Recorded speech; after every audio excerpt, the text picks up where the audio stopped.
प्रिय छात्राः, शब्दार्थ सत्रे पंचम श्लोकस्य शब्दार्थ सत्रे सर्वेषां स्वागतम्। छात्राः, अस्मिन् सत्रे ये शब्दाः आगच्छन्ति ते शब्दाः पूर्वमपि आगच्छन्ति। तदा सर्वे जानन्ति एव। बहुत सारे शब्द जो इस श्लोक में आए हैं पहले भी आए हैं, तो वहाँ से हम इसको लेंगे। जो शब्द नए हैं उसकी चर्चा हम लोग करते हैं यहाँ। सबसे पहले शब्द क्या है? अतः श्रमं कृत्वा भोक्तव्यम। अतः, अतः इसलिए, किस लिए कहा? पहले श्लोक में कह चुका है कि न इदम वेद शास्त्र मंतव्यम, वेद शास्त्र इसको अच्छा नहीं मानता है। उसके पहले भी कहता कि ये उचित कर्म नहीं है। उचित कर्म क्या है? कहा वेद शास्त्र के द्वारा बताया।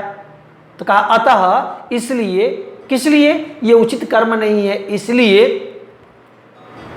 उचित कर्म क्या है? श्रम करना, परिश्रम करना, और परिश्रम करके उस जो मिले उसका भोग करना। इसके पहले चीटी बता चुकी है कि मैं स्वयं परिश्रम करके कृत्वा स्वयं श्रमम भोक्तव्यम, स्वयं परिश्रम करके मैं खाती हूँ। का अतः श्रमम कृत्वा, कृत्वा शब्द भी पहले आ चुका है।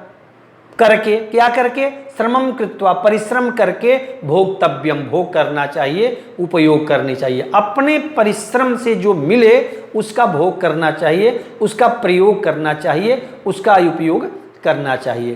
तो अतः श्रमम कृत्वा भोक्तव्यम, अतः इसलिए श्रमम परिश्रमम कृत्वा करके भोक्तव्यम, भोग करना चाहिए।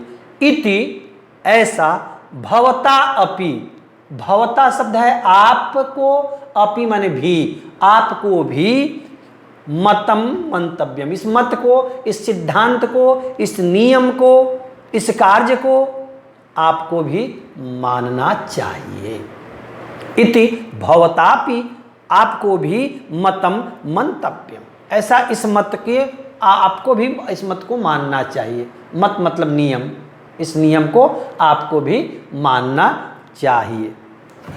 फिर एक बात मैं बताऊं, जब किसी को लगता है कि हम जो बता रहे हैं, जो समझा रहे हैं, ये समझ नहीं रहा है, तो शास्त्र कहता है कि बहुत समय उस पर बर्बाद नहीं करना चाहिए। जब ये समझ में आ जाए कि मैं जो कह रहा हूँ या मैं जो कह रही हूँ वो मैं ही समझ रही हूँ, उसके ऊपर इसका कोई प्रभाव नहीं पड़ रहा है, तो 2 बार 4 बार 5 बार के बाद छोड़ देने चाहिए।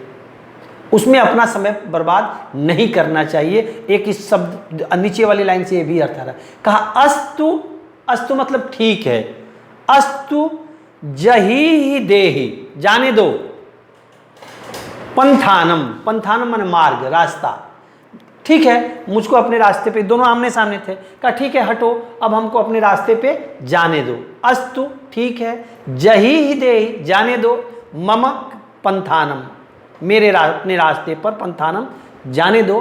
क्यों जाने दो?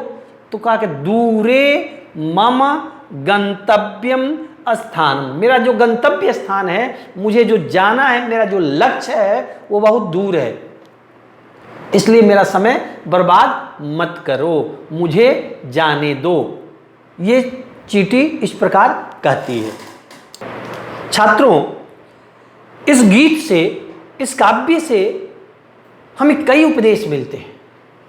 एक तो स्वयं परिश्रम करके खाना चाहिए, उसमें आनंद ज्यादा आता है। दूसरे को उपदेश तभी तक दो जब तक वो लगे कि उसका प्रभाव उस पर आ रहा है, वो कुछ मान रहा है। नहीं तो मूर्ख के समझाई हूं ज्ञान गांठ से जाए, कबीर ने कहा।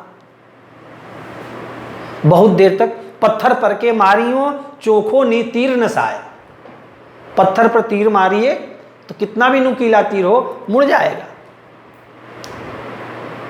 इसलिए व्यर्थ की चीजों में अपना समय बर्बाद नहीं करना चाहिए। जिस व्यक्ति को अपने लक्ष्य प्राप्त करने हैं, एम ऑफ लाइफ जिसको हम लोग बोलते हैं, जिसके जीवन का कोई एम है, जिसके जीवन का कोई लक्ष्य है, उस लक्ष्य को पाने के लिए हम अगर समय व्यर्थ गंवाएंगे तो उस लक्ष्य को नहीं प्राप्त कर सकते। इसीलिए कही अस्तु, ठीक है, जही ही दे ही पंथानम, मुझको अपने रास्ते पे जाने दो। चरई वेती, अपने रास्ते पे चलते रहिए, तब जाकर के लक्ष्य मिलता है। का दूरे मम गंतव्य स्थानम, मेरा स्थान बहुत दूर है, इसलिए अब मुझे कृपा करके जाने दो। छात्रों, हम लोग एक एक शब्द इस गीत के, इस पाठ के पढ़े हैं। आप लोग अपने संस्कृत की कॉपी में एक सबसे पहले श्लोक लिखेंगे, अच्छी तरह से समझिए। जैसे लिखे कथय भगिनी से ले आके यहाँ तक इसको लिखे। उसके बाद इसका अर्थ, कथय भगिनी किम तव अविधानम, कथय कुत्र तव वासस्थानम, कथय कुतः संप्रति आगच्छसि, त्वरितम कुत्र किमर्थम गच्छसि। हे भगिनी, कहो तुम्हारा नाम क्या है, तुम्हारा निवास स्थान कहाँ है, तुम इस समय कहाँ से आ रही हो और तुरंत कहाँ जा रही हो। ये इसका अर्थ हुआ। तो पहले श्लोक लिखेंगे, उसके बाद अर्थ लिखेंगे।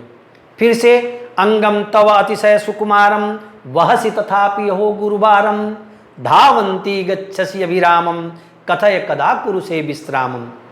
तुम्हारा अंग बहुत कोमल है, फिर भी इतना भार ढोती हो, हमेशा दौड़ती हुई चलती हो, कहो तुम आराम कब करती हो। पिपीलिका उवाच, फिर चींटी बोलती है, मम पिपीलिका इति अभिधानम, विवरे विद्धि मदीयम स्थानम, अति दूरादिह ममयागमनम, दूरे एव पुनर्मम गमनम। मेरा नाम चींटी है, मैं स्वयं के बनाए हुए बिल में रहती हूँ, मैं बहुत दूर से आ रही हूँ और अभी मुझे बहुत दूर जाना है। एक एक इस तरह से श्लोक लिखेंगे, श्लोक का अर्थ लिखेंगे। कृत्वा स्वयं श्रमं भोक्तव्यम इति भवतापि मतम मंतव्यम, अतः श्रमे सततम संलग्ना, नैव कदापि गतिर्मे भगना। स्वयं परिश्रम करके खाना चाहिए, ऐसा मेरा मानना है। अतः इसलिए मैं हमेशा परिश्रम में लगी रहती हूँ। कब कदापि गतिर न भगना, मेरा परिश्रम की गति नियम कभी टूटता नहीं है। त्वम सदैव परतल पे लीना, इस श्लोक को लिखेंगे। तुम हमेशा गद्दे में लीन रहते हो, पड़े रहते हो, दूसरे का खून पीते हो और मोटे हुए हो, लेकिन ये अच्छा कर्म नहीं है, का उचित कर्म नहीं है। इसको वेद शास्त्र उचित कर्म नहीं मानता है। अंतः लास्ट, अतः श्रमं कृत्वा भोक्तव्यम इति भवतापि मतम मंतव्यम, अस्तु जहि हि देहि पंथानम, दूरे मम गंतव्य स्थानम। अतः परिश्रम करके भोग करना चाहिए, ऐसा आपको भी मानना चाहिए।